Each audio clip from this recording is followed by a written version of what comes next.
The Baha'i Faith is a world religion whose purpose is to unite all the races and peoples in one universal cause and one common faith.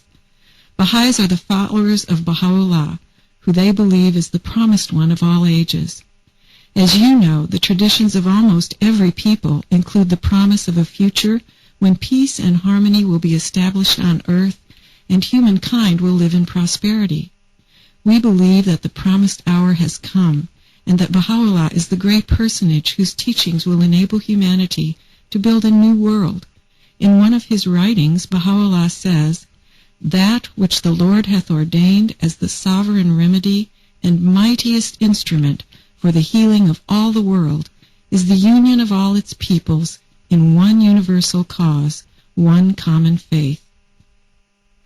If it's all right with you, the first of Baha'u'llah's teachings I will describe for you is about God and our relationship with Him. Baha'u'llah teaches us that God is unknowable in His essence. This means that we should not make images of God in our mind, thinking of Him, for example, as a man. In general, that which has been created cannot understand its creator. For instance, a table cannot understand the nature of the carpenter who made it. The carpenter's existence is totally incomprehensible to the object he makes. God is the creator of all things.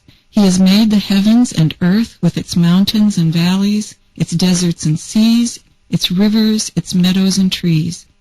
God has created the animals, and God has created the human being. The reason behind our creation, we are told by Baha'u'llah, is love.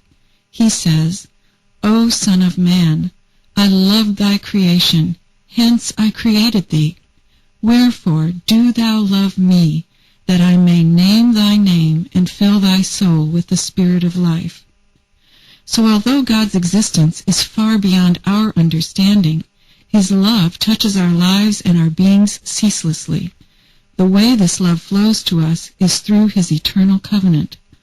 According to this eternal covenant, God never leaves us alone and without guidance. Whenever humanity moves away from Him and forgets His teachings, a manifestation of God appears and makes His will and purpose known to us. The word manifest means to reveal, to bring forth something that was not known before. The manifestations of God are those special beings who reveal to humanity the word and the will of God. Thus, when we listen to them, we are responding to the call of God. There is an example from the physical world that helps us to understand the concept of manifestation as taught by Baha'u'llah.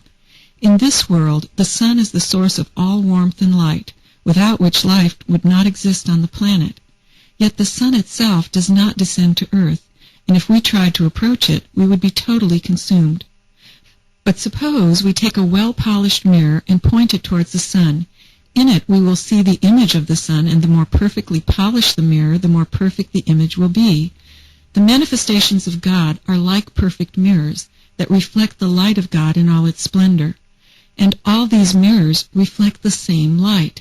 While God is beyond our reach, these perfect beings come to us from time to time, live among us, and give us guidance and fill us with the energy we need to progress materially and spiritually.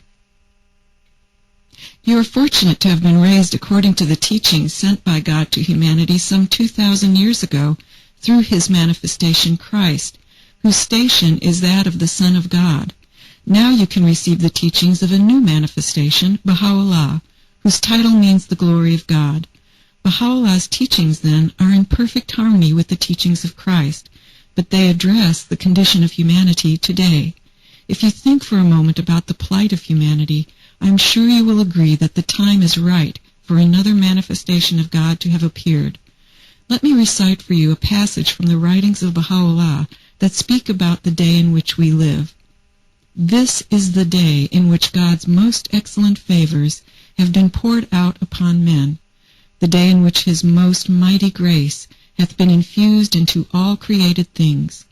It is incumbent upon all the peoples of the world to reconcile their differences, and with perfect unity and peace abide beneath the shadow of the tree of His care and loving kindness. Before going on, Perhaps I should stop here so that we can discuss any questions you have. What do you think about what I've said up to now? The next of Baha'u'llah's teachings that I would like to present to you is related to the aim of the Baha'i faith, which is to unify humanity. In the Baha'i teachings, we are told that we are the fruits of one tree and the leaves of one branch. Although we differ from one another physically and emotionally, although we have different talents and capacities, we all spring from the same root. We all belong to the same human family. Humanity can be likened to a vast garden in which grow side by side flowers of every form, color, and perfume. The charm and beauty of the garden lie in this diversity. We should not allow the differences that exist among us in our physical characteristics, our temperaments, our backgrounds, our thoughts and opinions, to give rise to conflict and strife. We should see the members of the human race as beautiful flowers growing in the garden of humanity and rejoice in belonging to this garden. Although the oneness of humankind is an undeniable truth, the peoples of the earth are so far from it that unifying them is no easy task. If you choose to join the Baha'i community, and it would bring me so much happiness if you would do so, you will participate with the rest of us in our efforts to build and maintain unity. We are all striving to bring our thoughts and actions in line with our belief in the oneness of humankind. We are told that, when a thought of war enters our minds, we should immediately replace it with a thought of peace. When a feeling of hate begins to shape in our hearts, we should immediately replace it with a feeling of love. We should do everything possible to overcome our prejudices. Prejudices of race, color, nationality, culture, religion, and sex are among the greatest obstacles to building a better world. So many passages in the Baha'i writings teach us how to walk in the ways of unity and how to help others take the same path. There is a wonderful passage from one of the talks of Abdu'l-Baha, of whom I will speak later, which I have memorized. He says, Baha'u'llah has drawn the circle of unity. He has made a design for the uniting of all the peoples, and for the gathering of them all under the shelter of the tent of universal unity. This is the work of the divine bounty, and we must all strive with heart and soul until we have the reality of unity in our midst, and as we work, so will strength be given unto us.